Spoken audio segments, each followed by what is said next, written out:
Le marché du jeu vidéo ne propose pas que des blockbusters, et des titres plus modestes et moins visibles parviennent néanmoins à se faire une place dans le cœur des joueurs.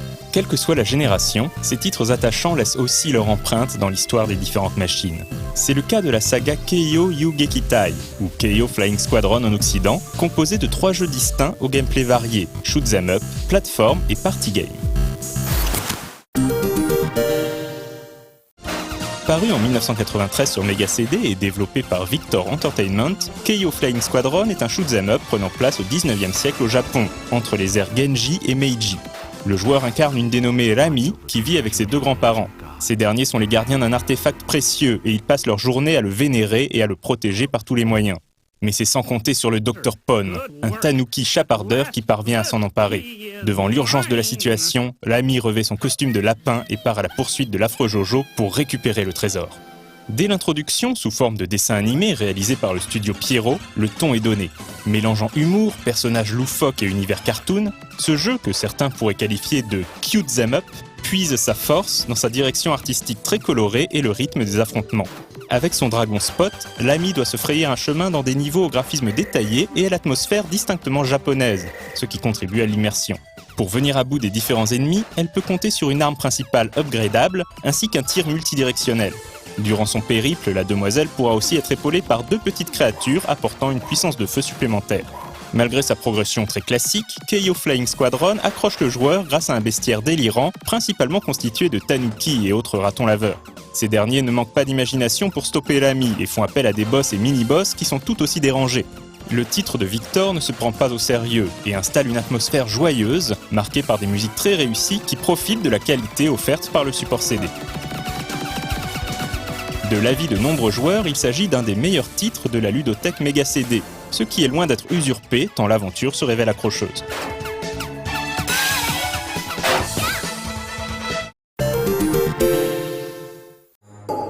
Trois ans plus tard, l'ami est de retour dans Keiō Flying Squadron 2, cette fois-ci sur Saturn. Cette suite n'est plus un shoot 'em up, mais un jeu d'action-plateforme dans un univers toujours aussi décalé.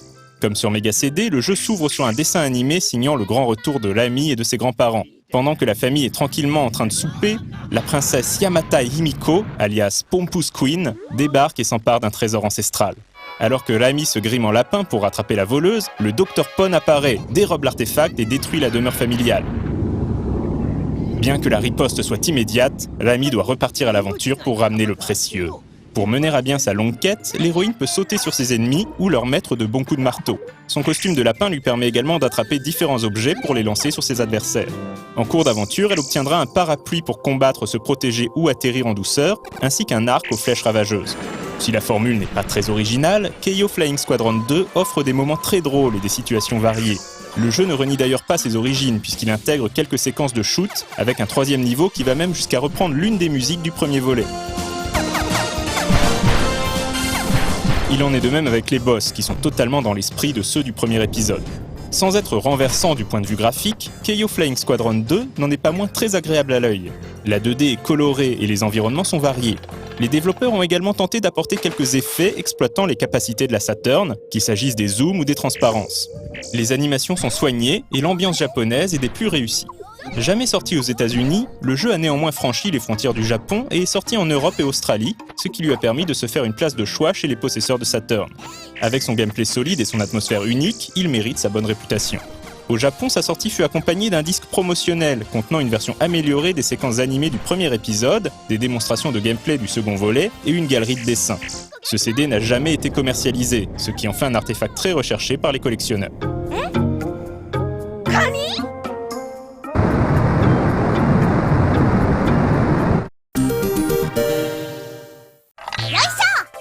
Un 3e et dernier épisode de la série Keiō Flying Squadron a vu le jour en 1998, Rami-chan no Hoedo Sugoroku. Sorti exclusivement au Japon sur PlayStation, il s'agit cette fois d'un party game. Comme à l'accoutumée, le jeu bénéficie d'une introduction animée drôle et en phase avec les précédentes aventures. On retrouve l'univers et les personnages des précédents épisodes, tandis que les joueurs participent à un jeu de plateau saupoudré de mini-épreuves. Très japonais, ce titre n'est pas aussi marquant que ses prédécesseurs, mais il permet de passer un moment convivial dans l'univers de la série. En revanche, il est préférable de comprendre la langue nippone pour pouvoir se dépêtrer dans les nombreux menus.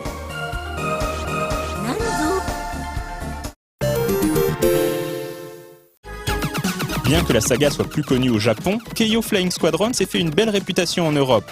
Et 2 épisodes ont suffi pour que les joueurs occidentaux tombent sous le charme des aventures de l'ami. La sémillante héroïne aurait sans doute mérité de poursuivre sa route sur les générations suivantes, mais l'éditeur Victor Entertainment en décidera autrement. Dommage.